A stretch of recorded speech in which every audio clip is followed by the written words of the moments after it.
Hey, I'm out here on our new Priority E-Coast, and we're hanging out on the West Side Highway. Going to take you along for a little ride, show you how the bike works. You can see I'm on the Mint step-through version, which I think looks really nice here in the sun. But let's talk through how to operate this thing. So we've got our display over here on the left, which is how we operate the electronics on the bike. So let's start by turning that on. Hold the power down for a couple seconds, and it'll fire up for you. And we've got our speed over here, pedal assist level, and our trip distance for today, as well as battery level. And so right now we're in pedal assist 0. You can just ride along in this, pedal it like a normal bike, get a bit of a workout in, get a sweat going. But today I'm going to show you how to operate the electronics on it too. So when we want to start going, we can start in 0, but I like to start in pedal assist 1 to get a bit of a boost. And pedal assist 1 will comfortably take you up to about 10 miles an hour while pedaling. And it also activates the throttle. If you want help getting off the line quick or passing someone when you need to, you can give the throttle a twist and that'll help you take off. So we're about ready to take off, so I just shifted up into pedal assist 1 using the plus button. And in a second, we're gonna start moving. You can feel the assist kick in as soon as you start turning over the pedals. And I'm really not working very hard. I'm basically just turning the pedals over slightly and I'm catching up.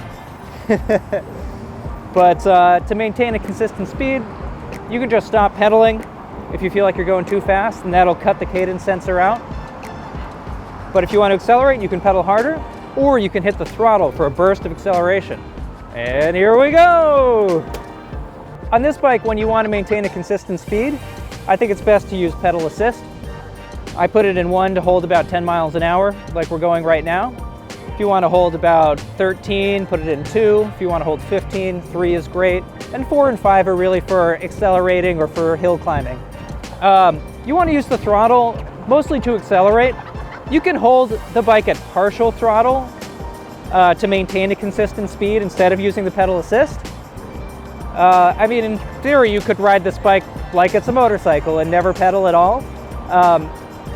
But I find that the throttle is most useful when you're accelerating from the line, or if you're in a pedal assist already, going consistent speed, and you want to speed up or get through a light or pass somebody. Anytime you're accelerating and you feel like you want to cut the power right away, squeezing the brakes will not only slow you down, but it'll shut off the motor.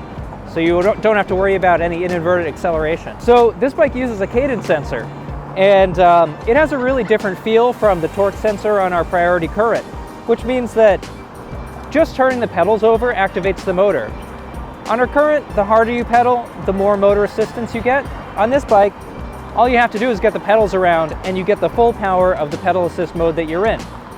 So it's a really low effort riding experience, and it allows you to just cruise along and allow the motor to do most of the work, which is really nice. But it's definitely a different feel from a more sporting bike like our Priority Current, where you pedal hard to activate the full power of the motor. Mid-drive bikes have certain advantages over hub drive bikes, which is that they allow you to utilize the transmission. So it's generally better to have a mid-drive bike if you're going to be doing a lot of hill climbing.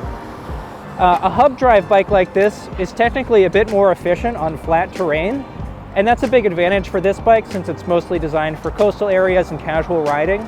This bike can get really great range while still being fairly powerful for accelerating and for cruising along on flat terrain. You know, since this is a hub motor and we're using a belt drive on it, we don't have any gears, which is really nice from a simplicity perspective, and it makes the bike really easy and simple to operate and super low maintenance to own. But you know, you do have to pedal a little bit harder from a stop with 1 gear, and you might find that as you get to that 20 mile per hour limit, it's not comfortable to pedal anymore. And that's why we have a throttle here that you can use to reach 20 and beyond if you find that the pedaling speed is a bit too uncomfortable for you.